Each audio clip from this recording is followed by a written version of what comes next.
MDR ಸ್ಟುಡಿಯೋಗೆ ಸ್ವಾಗತ. ಇವತ್ತಿನ ಚಿತ್ರ ವಿಮರ್ಶೆ ಭೈರತಿ ರಣಗಲ್. ಶಿವರಾಜ್ ಕುಮಾರ್ ನಟನೆಯ ಗತ್ತು ಮೆಳೈಸಿದ ರಣಗಲ್.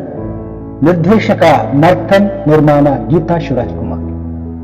ಶಿವರಾಜ್ ಕುಮಾರ್, ರುಕ್ಮಿಣಿ, ವಸಂತ್, ರಾಹುಲ್ ಬೋಸ್, ಗೋಪಾಲಕೃಷ್ಣ ದೇಶಪಾಂಡೆ, ಅವಿನಾಶ್ ದೇವರಾಜ್, ಛಾಯಾ ಸಿಂಗ್, ಮಧು, ಗುರುಸ್ವಾಮಿ, ಬಾಬು ಹಿರಣ್ಣಯ್ಯ ಮತ್ತಿತರರು ನಟಿಸಿದ್ದಾರೆ. ಚಿತ್ರ ವಿಮರ್ಶೆಯನ್ನೊಮ್ಮೆ ನೋಡೋಣ ಬನ್ನಿ ಪ್ರಿಯ ವೀಕ್ಷಕರೇ.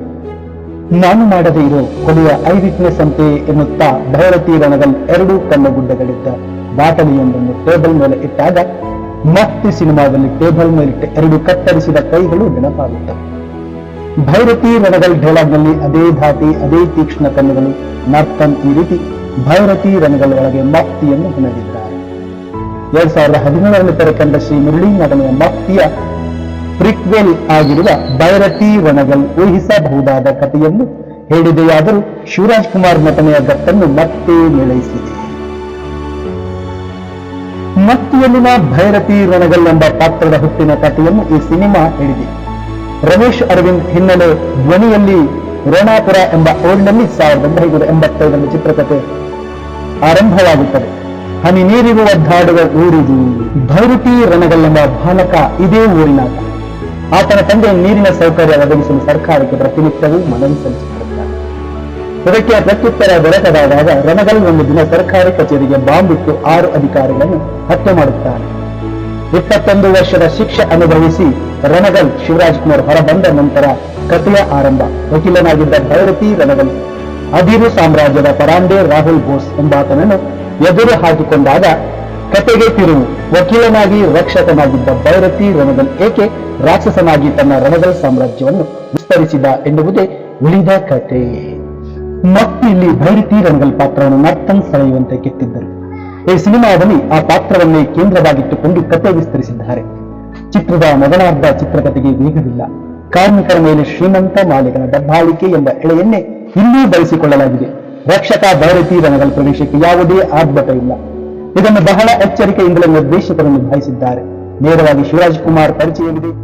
ದ್ವಿತೀಯಾರ್ಧಕ್ಕೆ ವೇದಿಕೆ ಹಾಕಿಕೊಡುವುದಕ್ಕೆ ನಿರ್ದೇಶಕರು ಇದನ್ನು ಬಳಸಿಕೊಂಡಿದ್ದಾರೆ. ಮಧ್ಯಂತರ ಆಗಮಿಸುತ್ತಿದ್ದಂತೆ ರಾಕ್ಷಸ ಭೈರತಿ ರಣಗಲ್ ತೆರೆಗೆ ಬಂದಾಗ ಆ ಪಾತ್ರದ ಗತ್ತು ಬದಲಾಗುತ್ತದೆ. ಮಫ್ತಿಯ ಶಿವರಾಜ್ ಕುಮಾರ್ ಮತ್ತೆ ತೆರೆ ಮೇಲೆ ಮೇಳೈಸಿದ್ದಾರೆ. ಕಣ್ಣುಗಳಲ್ಲೇ ನಟಿಸಿದ್ದಾರೆ. ಸಾಹಸ ದೃಶ್ಯಗಳಲ್ಲಿ ಅವರ ವಯಸ್ಸು ಮರೆಯಾಗಿದೆ. ಭಾವನೆಗಳನ್ನು ನೀಡಿದ್ದಾರೆ. ಪಾಂಚ್ ಲೈನ್ಗಳಿಂದ ಕೂಡಿದ ಅಭಿಮಾನಿಗಳನ್ನು ರೋಮಾಂಚನಗೊಳಿಸುವ ಶಿಳ್ಳೆ ಚಪ್ಪಾಳೆಯ ಸುರಿಮಳೆಗೈಯುವ ಹಲವು ದೃಶ್ಯಗಳು ದ್ವಿತೀಯಾರ್ಧದಲ್ಲಿವೆ.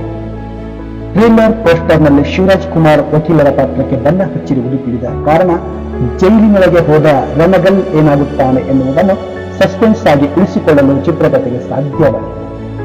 ಜೊತೆಗೆ ತಂಗಿಯ ಗಂಡ ಕಟುಕ ಆತನನ್ನು ಭೈರತಿ ರಣಗಲ್ ಕೊಲ್ಲುತ್ತಾನೆ ಎನ್ನುವುದು ಮೊದಲೇ ತಿಳಿದಿತ್ತು. ಹೀಗಾಗಿ ಆ ಪಾತ್ರದ ಜೊತೆಗೆ ವರದ ಗೋಪಾಲಕೃಷ್ಣ ದೇಶಪಾಂಡೆ ಎಂಬ ಪಾತ್ರವನ್ನು ಸೂಕ್ಷ್ಮವಾಗಿ ಹೆಣೆದಿದ್ದಾರೆ. ನರ್ತನ್ ಮಫ್ತಿಯಂತೆ ಈ ಸಿನಿಮಾದಲ್ಲಿ ಸೀಟಿನಂಚಿನಲ್ಲಿ ಕೂರಿಸುವಂತಹ ಕಥೆಯಿಲ್ಲ. ಭೈರತಿ ರಣಗಲ್ ಪಾತ್ರಕ್ಕೆ ಒತ್ತು ನೀಡಿ ಕತೆ ಹೆಣೆಯಲಾಗಿದೆ. ತಂಗಿ ಹಾಗೂ ನಾಯಕಿಯ ಪಾತ್ರದ ಬರವಣಿಗೆಯನ್ನು ಗಟ್ಟಿಗೊಳಿಸಬಹುದಿತ್ತು. ಉಳಿದ ನಟರು ತಮ್ಮ ಪಾತ್ರಗಳಿಗೆ ನ್ಯಾಯ ಒದಗಿಸಿದ್ದಾರೆ. ಹಾಸ್ಯದ ಅಂಶವೇ ಇಲ್ಲ. ಬಾಲಾಪರಾಧಿಯ ಶಿಕ್ಷೆಯ ಅವಧಿ, ರಣಗಲ್ಗೆ ಬಾಂಬುಗಳು ಎಲ್ಲಿ ಸಿಕ್ಕವು ಎನ್ನುವುದು ಮುಂತಾದ ಕೆಲ ದೃಶ್ಯಗಳು ಪ್ರಶ್ನೆಯಾಗಿಯೇ ಉಳಿಯುತ್ತವೆ. ಮಫ್ತಿಗೆ ಹೋಲಿಸಿದರೆ ತಾಂತ್ರಿಕವಾಗಿ ಈ ಸಿನಿಮಾ ತುಂಬಾ ಚೆನ್ನಾಗಿದೆ. ನವೀನ್ ಕುಮಾರ್ ಛಾಯಾಗ್ರಹಣ ಮತ್ತು ರವಿ ಬಸೂರ್ ಸಂಗೀತ, ಗುಣ ಕಲಾ ನಿರ್ದೇಶನ, ಚೇತನ್ ಡಿಸೋಜಾ ಸಾಹಸ ನಿರ್ದೇಶನ ಚಿತ್ರಕ್ಕೆ ಹೊಸ ರೂಪವನ್ನೇ ನೀಡಿದೆ. ಕಾವಲಿಗ ಹಾಡು ನೆನಪಿನಲ್ಲುಳಿಯುವಂಥದ್ದು.